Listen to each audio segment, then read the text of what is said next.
시봉독한 요한계시록 6장 9절로 7절에 있는 말씀 가지고 신혼의 날이라고 하는 제목으로 말씀을 증거합니다.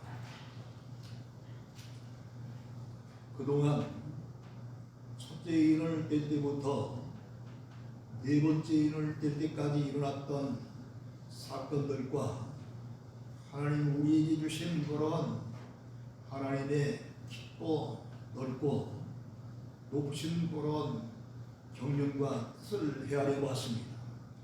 오늘은 예수님께서 다섯 번째 인을 떼실 때 일어나는 사건에 대해서 말씀을 드리면서 큰 은혜를 받고자 합니다.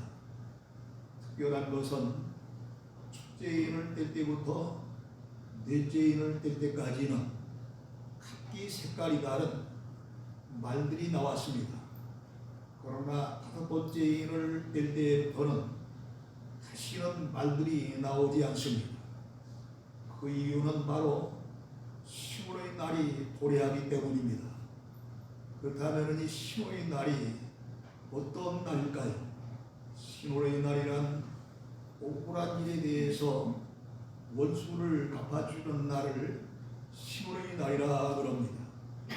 그러므로 나타나는 역사도 전혀 다른 모양으로 나타납니다. 그 역사를 보면 다음과 같습니다. 먼저 말씀과 증거로 죽임을 당한 영혼들이 제단 아래에 있어 고난을 갚아달라고 애원하고 있는 모습을 오늘 본문에서 발견하게 됩니다. 이 세상에는 많은 사람들이 낳고 죽는 역사가 계속되어 가고 있습니다. 만약에 낳기만 하고 죽는 일이 없다고 한다면 이 지구는 차고 넘쳐서 도저히 살 수 없을 것입니다. 그러나 낳고 살다가 죽는 그런 역사가 계속해서 반복해서 일어나기 때문에 이 세상은 적당한 그런 인구의 양을 가지고 살아갈 수 있게 되어 있는데 죽을 때에는 그 가운데 추하고 부끄럽게 살다가 죽는 사람들도 있고 그저 그렇게 평범하게 살다가 죽는 사람도 있고 어떤 사람은 나라와 민족을 위해서 고결하게 죽은 그런 분도 있는데 이런 분들을 가리켜서 순국자다 그럽니다. 이를테면 3.1운동 때에 만세운동을 하다가 죽었던 유관선 열사라든가 또 희우비를 이제 총살시켰던 안중근 의사 같은 그런 분들이 바로 이런 나라를 위해서 고결하게 자기의 목숨을 바친 순국자들인 것입니다. 또 이런 순국자들뿐만 아니라 자기의 직업이나 자기가 나가는 직장을 위해서 일하다가 혹은 이제 헌신을 하다가 죽는 그런 사람들이 있는데 이 사람들은 바로 순직자입니다. 직업이나 직장을 위해서 죽었기 때문에 순직자다 그럽니다. 그런데 이러한 순국자라든가 순직자라든가 이런 죽음도 물론 훌륭한 죽음이지만 이 죽음보다도 더 훌륭하고 그리고 고귀하고 정말 하나님이 기뻐하실 만한 죽음이 있는데 그것이 바로 복음을 위해서 진리를 위해서 말씀을 수호하다가 죽은 그런 순교자입니다. 오늘 이 본문에 죽임을 당한 영혼들이 바로 이렇게 주님과 복음을 위해서 죽은 그런 순교자들을 가르쳐줍니다. 이들은 아무런 잘못 없이 오로지 하나님의 말씀인 복음을 증거하다가 혹은 주님을 위해서 몸과 마음과 뜻과 정성을 다해서 헌신하다가 억울하게 누군가에 의해서 죽은 자들이나 가장 영광스러운 그런 죽음입니다. 마태복음 24장 9절로 10절에 보면 그때에 너희를 환난에 넘겨주며 너희를 죽이라 그랬습니다. 그러니까 이 예수님을 믿다 보면은 이처럼 죽을 때가 있을 때가 있다는 이야기입니다. 또 마가복음 8장 35절에 보면은 누구든지 자기 목숨을 구원하고자 하는 이를 것이요 누구든지 자기 목숨을 잃고자 하면 구원을 얻으리라 그랬습니다. 이처럼 주님과 복음을 위해 살다 보면 이렇게 혼란을 당할 수도 있고 그 이상의 정말로 이 아까운 자기의 하나밖에 없는 목숨까지도 바쳐야 하는 그런 죄까지도 당할 수 있는 것입니다. 그러기에 유명한 사도 바울도 처음 믿는 누스드라, 이고니온, 안디옥에 있는 형제들에게 말하기를 우리가 하나님 나라에 들어가려면 많은 환난을 겪어야 할 것이라고 말씀을 했습니다. 우리들은 지금 사실상 이런 은혜의 시대에 너무도 편안한 그런 신앙생활을 하고 있습니다만 과거에 그런 분들이 일제시대 혹은 6.25 동란 시대를 거치면서 얼마나 예수 믿는다고는 지 아닌 죄 때문에 이렇게 공산주의자들에 의해서 혹은 일본 제국자들에 의해서 얼마나 핍박과 박해를 받으며 심지어는 그들에게 목숨을 잃기까지 한 그런 순교자들이 있었다고 하는 사실입니다. 이와 같이 하나님 나라에 들어가려면 이렇게 환난을 겪을 수밖에 없는 그런 일들이 보여한다는 이야기입니다. 그렇기 때문에 바울 자신도 사도행전 20장 24절에 보면 내가 달려갈 길과 주 예수께 받은 삶은 곧 하나님의 은혜의 복음을 증언하는 일을 마치려 하면 나의 생명을 조금도 귀한 것으로 여기지 아니하더라 하면서 일찍이 순교를 각오했습니다. 이제 많은 사람들이 얼마나 자기의 생명을 귀하게 여깁니까? 그렇기 때문에 지금 우리 시장에 보면 이 각종 제약회사에서 만드는 이 약뿐만 아니라 영양식품들 있잖아요. 몸을 건강식품들 이것이 얼마나 많은 매상이 올라가는지 몰라요. 자기 몸을 위해서 건강을 위해서 오래 장수하기 위해서 이렇게 병 걸렸을 때 약만 사 먹는 것이 아니라 평소에 건강을 잘 유지하기 위해서 건강식품을 사 먹기 때문에 이런 시장이 굉장한 많은 매상을 올리고 있는 거예요. 이와 같이 이렇게 자기의 건강을 위해서 또 자기의 생명을 위해서 애쓰고 있는 것이 일반 보통 사람들의 심리이지만 복음을 위해서 수고했던 사도 바울은 이제 나의 달려갈 길을 이제 마치려 하면 하는 이야기는 이 복음을 위해서 지금까지 다른 박질을 하면서 뛰던 경주자와 같이 모든 일들을 마치려 하면 그런 얘기예요. 이때에는 자기의 이런 생명 조금도 귀하게 여기지 아니하고 죽기를 각오한다 하는 이야기입니다. 이렇게 사도 바울은 남들에게 환난을 당할 때가 오리라고 말한 것이 아니라 자신도 순교를 각오했던 그런 정신으로 살았습니다. 그리고 실질적으로 마지막 때는 순교의 제물이 되죠. 예수님의 말씀대로 예수님의 12 제자들 가운데 사도 요한을 귀한 나머지 모든 제자들이 다 순교했습니다. 그리고 그 후에 많은 사역자들과 성도들도 각처에서 여러 가지 어려움을 겪으면서 핍박과 박해 속에 순교를 당했습니다. 이들은 진리 때문에 불의와 타협하지 아니하고 신앙의 치료를 지키다가 죽임을 당한 순교자인데 자기의 정당성도 한 번도 주장해보지도 못하고 그렇다고 해서 법정의 호소에서 법의 판결이나 절차도 받아보지도 아니하고 다만 주님을 사랑하고 말씀을 따르고 전한 것 때문에 현장에서 이제 잡혀서 형장의 슬로 사라지며 신도 찾지 못하고 또 심지어는 장례도 치르지 못하고 그냥 버려진 사람들이 많습니다.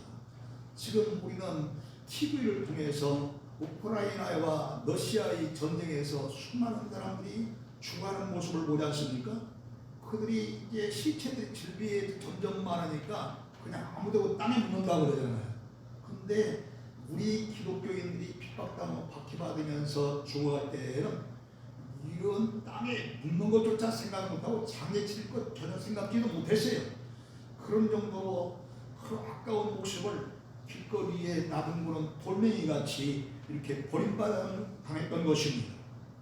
하나님께서는 이런 분들을 위해서 오란을 갚아주겠다고 약속하셨습니다. 그러나 약속하셨지만 수천 년 동안 묵묵히 지금까지 참아오셨습니다. 그러나 이제 응답해 주시겠다고 성경을 통해서 말씀하시는 것입니다. 데살로니가후서 1장 6절로 7절에 보면 너희로 환난받게 하는 자들에게는 환난으로 갚으시고 환난받는 너에게는 우리와 함께 안식으로 갚으시는 것이 하나님의 공의이시니라 그랬습니다. 그러니까 환난받게 한 자들, 예수 믿는 믿음의 성도들을 오염에 빠뜨리고 또 핍박하고 박해한 그 사람들은 그대로 어려움을 당할 것이고 핍박과 박해를 받는 환난에 넘겨주리라는 것입니다. 그러나 환난받았던 그런 사람들이나 지금 환난받는 그런 사람들은 오히려 하나님과 더불어 영원한 안식으로 갚아주시리라 그랬습니다. 이 약속이 어떤 사도의 약속이 아닙니다. 오늘날 주의 사역자들의 약속이 아니라 1.1핵도 변함이 없으시는 불변의 하나님의 말씀대로 믿으시기를 주의 축원합니다. 그렇기 때문에 하나님의 약속은 얼마든지 아니오가 아닌 예요 아멘이라 그렇게 이제 사도 바울은 외친 것입니다. 사실 복음 때문에 순교한 자들이야말로 가장 신앙이 좋은 분들인데 하나님께서 신앙 때문에 순교자들의 고난을 갚아주셔야 한다면 이보다 억울한 일이 어디가 있겠습니까? 자, 여기서 여러분에게 묻습니다. 순교자들이 고난을 갚아달라고 이처럼 애원하는 모습을 보니까 이들이 그냥 자연적으로 이렇게 자연사를 당했습니까? 아니면 누군가에 의해서 이렇게 당하기 싫지만 당했습니까? 전자예요, 후자예요? 후자예요. 그걸 잘 깨달아야 돼요. 이렇게 여기 살짝 기억해 놓고 넘어갑니다. 그렇기 때문에 이 원치 아니하게 자기의 목숨을 빼앗아간 자기의 이 하나밖에 없는 그런 이 생명을 빼앗아간 그런 사람들이 원수인 거예요. 이런 원한을 갚아주지 않는다면 이 억울한 일이 어디가 있느냐 이 말이에요. 그러나 하나님께서는 심은 대로 거두리라 하신 말씀대로 그 원한을 갚아주시겠다고 약속하신 말씀대로 언젠가 그 약속이 이루어지는 때가 반드시 오게 된다는 사실을 오늘 우리는 성경에서 깨닫게 될 줄로 믿습니다. 그런데 순교자들의 영혼이 제단 안에서 큰 소리로 땅에 거하는 자들을 심판하여 우리 피값을 갚아주시지 않겠습니까? 하고 애원하고 있는 모습을 봅니다. 제가 여러분들처럼 이 평신도로 이렇게 어느 교회에 가서 예배를 드리는데 그 목사님, 설교하시는 목사님이 그래요. 이 제단 밑에는 순교자들의 영혼들이 있습니다. 그런데 천만의 만만의 말씀입니다. 무슨 제단 밑에 순교자들의 영혼이 있습니까? 그 문자 그대로 해석하니까 그러는 거예요. 문자 그대로 해석하는. 성경은 문자 그대로 해석하는 게 아니라 성경은 비유의 말씀이고 상징적인 말씀이고 말씀이 얼마나 많은지 모릅니다. 여러분, 이 제단은 하나님께 제물을 바치기 위해서 다른 것과 구별하여 만든 신성한 단을 말합니다. 물론 이 문자적으로 볼 때. 그래서 구약시대에는 성전에 들어가면 이 제단이 둘이나 있었어요. 하나는 하나님 앞에 향을 피워서 이렇게 아주 좋은 냄새를 듣는 그런 향단이 있었고, 그 다음에 또 하나는 소나 양을 잡아서 불태워 듣는 그런 이 번제단이라고 하는 제단이 있었습니다. 구약시대의 제사장들이 번제단 앞에 나와 제물을 드릴 때는 어린 양이나 염소의 피를 제단에 뿌리고 제물은 다 불살랐습니다. 이처럼 주님을 위해 헌신하며 복음을 증거하다가 피 흘려 순교한 영혼들이 하나님 나라의 제단 안에 있다는 것입니다. 그러니까 지금 믿는 이런 제단이나 구약시대에 있었던 그런 성전 안에 있었던 제단이 아니라 하나님 나라의 제단 안에 있었다 하는 이야기입니다. 그러므로 이 세상에서 그리스도를 위해서 흘리는 피는 한 나라의 성전의 제단에 피를 뿌리는 것과 같은 것입니다. 왜요? 구약시대에 번제단에 이제 제물을 넣고 부사를 들기 전에 양이나 혹은 염소를 잡아서 혹은 소를 잡아서 번제물로 드릴 때에 불살르기 전에 그 피는 어디다 뿌린다고 그랬어요? 제단에 뿌린다 그랬습니다. 그러므로 이 순교자들이 흘린 피는 바로 하나님이 성전이라고 하는 이 제단에 피를 뿌린 것과 같다는 이야기입니다. 그리스도와 복음을 위해 순교한 자들은 하나님 나라 성전 앞에 가게 되므로 구원받은 자들 가운데에 앞자리에 서 있는 자들일까요? 아니면 중간쯤 서 있는 자들일까요? 아니면 저 끝에 서 있는 자들일까요? 하나님의 하늘나라에 하나님의 성전 제단 안에 있다고 그랬어요. 그러니까 제일 앞에요? 중간쯤이에요? 끝에요? 제일 앞이죠. 할렐루야. 이처럼 제일 앞에 있다고는 이야기는 그만큼 바로 이 순교자들이 그 어느 성도들보다도 하나님을 위해서 목숨 바쳐 생명 바쳐 이렇게 순교했기 때문에 가장 앞자리에 서는 그런 영광을 차지하게 되는 거예요. 이렇게 순교자들의 영혼이 하나님 나라 성전 안에서 큰 소리로 땅에 거하는 자들을 심판하여 우리 피를 갚아주지 아니하시기를 올 때까지 하시렵니까 하고 애원하고 있습니다. 이 말은 하나님을 반대하는 자, 또 복음에 불순종하고 불의와 악을 도모하며 기독교를 핍박하는 자들, 혹은 공산당들, 또 이 개인적으로는 자기들 이 가운데에는 이 집단적인 어떤 그 사건에 의해서 순교를 당하기도 하지만 개인적으로 어떤 자에 의해서 순교를 당하기도 할 것 아닙니까? 바로 이런 사람들까지 다 심판하여 그때 풀렸던 피해에 대해서 복수해달라 하는 고소입니다. 그런데 주님은 말씀하시기를 복수하기 잘 않습니다. 보셔서 뭐라고요? 못까지도 사랑하라. 네? 원수까지도 사랑하라 하셨는데, 아니 이런 그 제단날에 하나님의 성전의 그런 하늘나라 성전의 제단 안에 있었던 이 순교자의 영혼이 우리 피를 갚아주시기까지 언제까지 하시겠습니까? 하며 호소하는 장면이 이게 맞느냐의 말이죠. 그러나 이 주님은 원수까지 사랑하는 주님인데 이 원수 갚는 날이 구약시대도 아니고 율법시대 같으면 혹시 모르겠어요. 신약시대의 마지막 계시록에 나온다는 이야기는 앞뒤가 맞지 않는 거예요. 그럼 이게 도대체 이거 어떻게 해서 해야 될까요? 아니 그뿐만 아니고 그 유명한 여러분과 같은 집사의 직분을 가지고 이제 유대인들을 향하여 설교하다가 유대인들이 자기들의 그런 마음에 걸리니까 말씀 듣다가 막 이를 갈면서 돌을 들어서 스데반을 쳐 죽였습니다. 돌로. 그때 스데반도 주님의 그런 마지막 때 돌아갈 때 했던 그 기도를 따라서 뭐라고 기도합니까? 나를 죽이는 저들의 죄를 사하여 주시옵소서.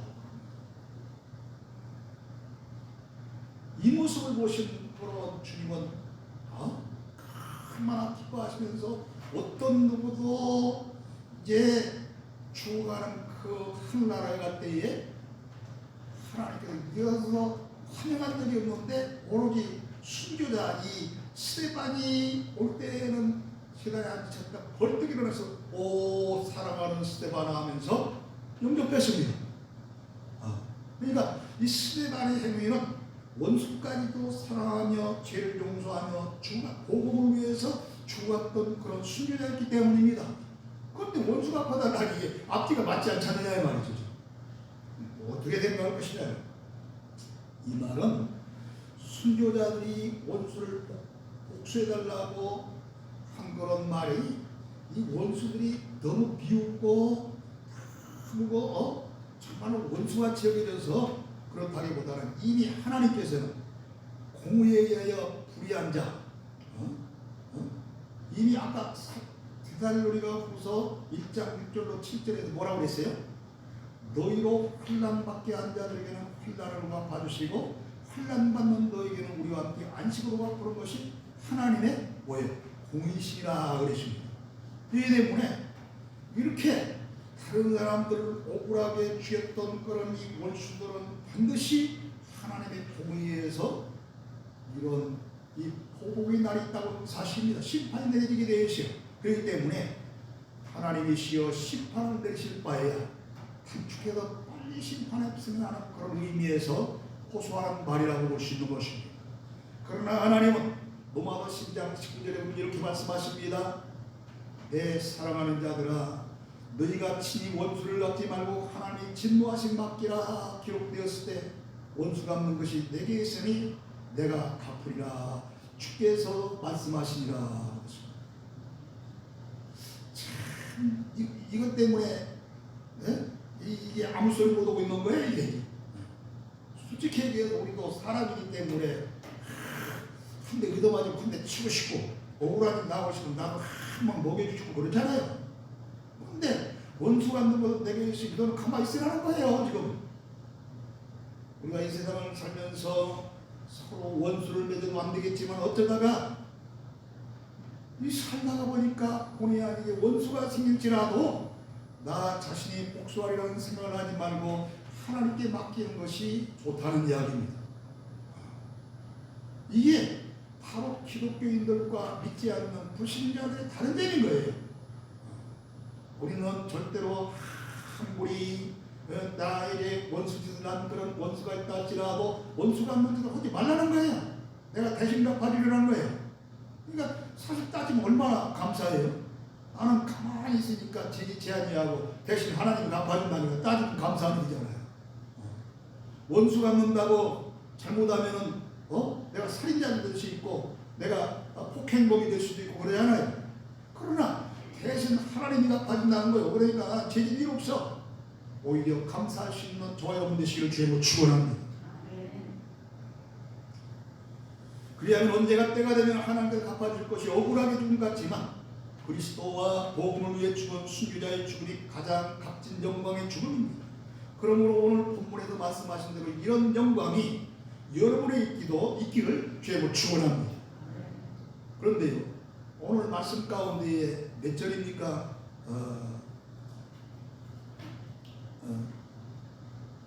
11절에 보면은 그런 말씀을 하고 있대요. 저에게 힘도 말을 주시면서 동무 종들과 형제들의 수가 차이가에 잠시 쉬라고 이렇게 말씀을 하십니다.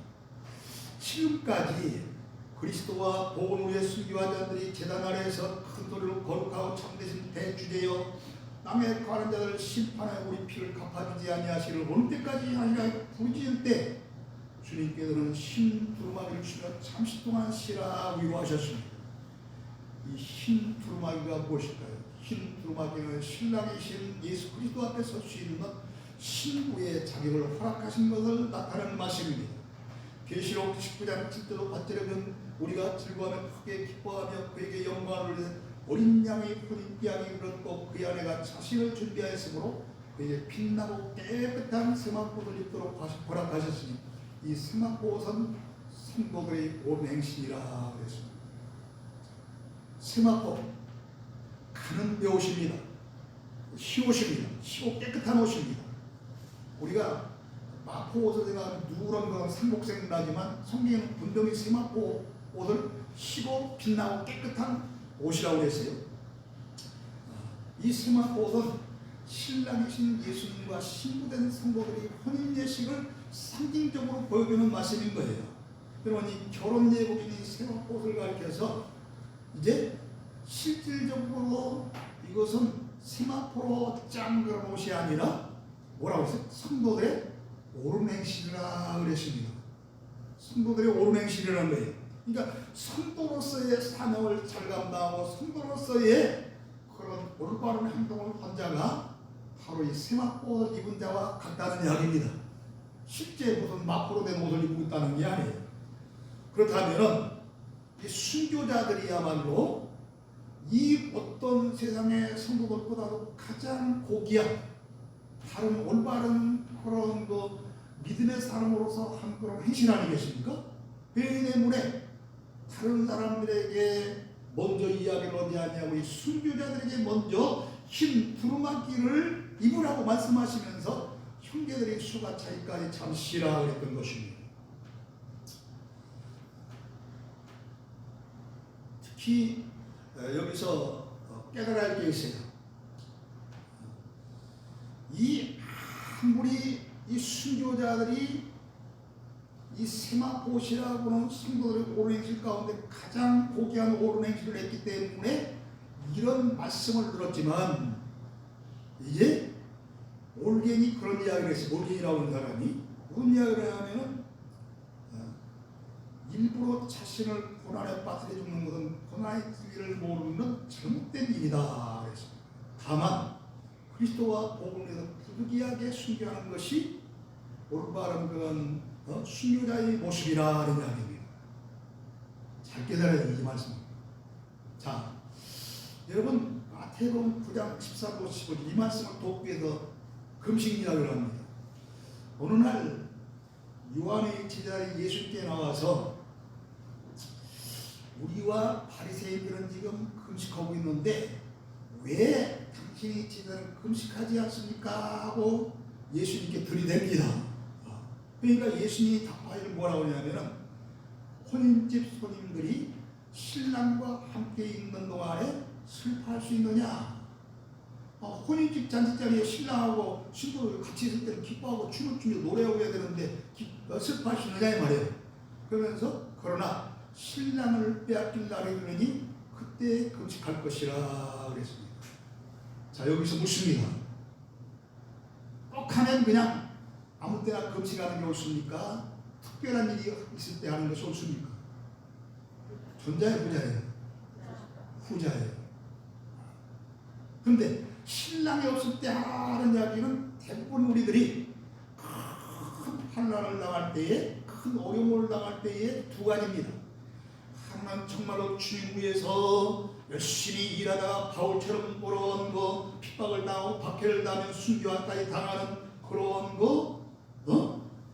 이런 환난이 있는가 하면은 내가 신앙이 부족해서 다시 말하면 신랑 대신 예수님이 나와 함께 멀리 떨어져 있는 그런 상태에 가면 또 환난과 어려움을 당할 수 있는 거예요.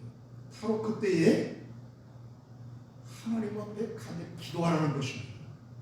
자, 그러므로 순교 역시도 그냥 이제 순교가 좋다 보니까 일부러 순교당할 필요 없다는 거예요. 어쩔 수 없이 당해야 할 때가 오면은 당하는 것이고 그렇지 않으면 안 당하는 거예요. 그러면서 흰 두루마기를 주면서 잠시 동안 쉬라는 그런 말씀을 하셨어요. 주님의 신부된 자격을 부여하시면서 뭐라고 그럽니까? 하나님의 심판이 무제한으로 계속되는 것이 아니라 하나님의 예정된 기회가 안에 들어있으니 초조하게 기다리지 말고 이제 편히 안식하라 그런다. 이미 순교자들 외에 이미 죽은 자들 외에 주님을 위해서 그들의 동무 종들과 형제들도 순교하여 그 수가 차기까지 안식하며 기다리라 했습니다. 그렇다고 나는 묻습니다. 앞으로 순교할 사람들이 더 있다는 이야기입니까? 여기서 끝장난다는 이야기입니다. 전자예요, 후자예요? 후자죠. 그렇잖아요. 그들이 이미 순교한 그들이 이미 순교한 자들이에요. 하나님의 제단 안에 있는 사람들. 그 순교자들 외에 그의 동무 종들과 형제들도 순교하여 그 수가 차기까지 안식하며 기다리라 하는 것입니다.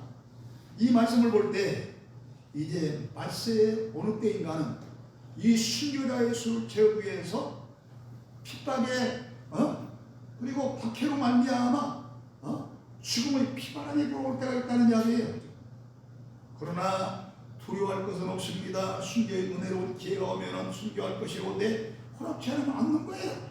다만 죽든지 살든지 주님만 존귀하게 할 것입니다. 그럴 때 이 세상에 핍박받는 성도들, 아니 이제 순교한 성도들은 하나님 나라에서 영광을 받을 것이요, 그리스도인을 핍박하고 박해한 자는 죽음의 저쪽 세계에서도 영원한 지옥불에 떨어져서 영원한 고통을 받게 될 것입니다. 최초의 순교자 아벨의 죽음부터 지금까지 순교한 자들을 보면은 하나님의 뜻과 시대의 변화를 잘 모르는 자들과 이방신을 섬기며 하나님을 대적하는 사탄의 세력에 의해서 생긴 분들이 많았습니다. 이 순교자들이 주님께 집단적으로 탄원하는 걸 보면은 신혼의 날에 나타날 역사 가운데 하나인 것을 알 수 있습니다.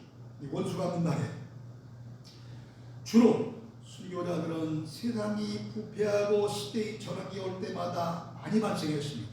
진리가 어두운 율법 시대나 이 신혼의 시대, 하나님이 원수를 갚아주는 그런 시대가 다가올 때도 예외일 수 없습니다. 율법 시대의 종교주의자들이 영적으로 소경이 되어서 이 세상에 오신 예수님을 영접하지 못했을 때 또 순교자들이 얼마나 많은지 모릅니다. 지금도 이처럼 이 시대가 어떤 시대인지 모르고 살아간다면 바로 초림 때처럼 실수를 저지르게 되고 환난을 당할 수 있습니다. 언젠가 우리 전무사님이 저한테 목사님은 기독교 방송을 안 듣고 왜 딴 방송을 들으세요? 그러더라고요. 제 기독교 방송 잘 안 듣습니다. 찬송 나왔더니 설교가 이 시대에 맞는 설교가 아니라 오라오라 죄인들아 오라오라 할 때 초임 예수님 당시에 계속해서 그때 설교를 계속하고 있는 거예요. 잘 안 들어야죠. 그러나 지금도 시대에 맞는 설교를 하시는 목사들이 간혹 있어요. 그분들의 설교는 설교뿐만 아니라 책까지도 사봅니다. 제가 시대를 따라서 양식을 나눌 자가 복이 있으니 귀인이 그때 오면은 그것을 보는 자는 복이 있도다 그랬잖아요. 누가복음 12장 48절 이하에 보면. 자, 사랑하는 성도 여러분이요, 이제 2000년간의 기나긴 은혜의 시대가 끝나게 되면 환난의 시대로 접어들면서 걷잡을 수 없는 환난과 재앙들이 꼬리에 꼬리를 물고 일어날 것입니다. 이는 그리스도의 재림의 날과 시동의 날이 앞으로 임박하다는 사실을 알려주는 시로입니다. 이사야 6장 61장 2절에 보면 여호와의 은혜의 해와 우리 하나님이 보복의 날, 은혜의 해는 바로 은혜의 시대를 가르쳐야 돼요. 그러나 이 보복의 날은 바로 신혼을 말합니다. 보복의 날, 곧 신혼의 날을 선포하여 모든 슬픈 자를 위로하리라 그랬습니다. 그러므로 우리가 예수 그리스도를 믿으면서 어떤 핍박을 당하든지, 아니 죽음이라고 하는 그런 순교를 당하든 두려워하지 말고 올바른 신앙생활하고 두루마기를 받고 신랑이신 예수님의 신부의 반열에 설 수 있는 믿음의 귀한 성도 여러분이 다 되시기를 주님으로 축원합니다. 하나님 아버지 은혜를 감사합니다. 오늘 우리는 5번째 일을 뗄 때에 말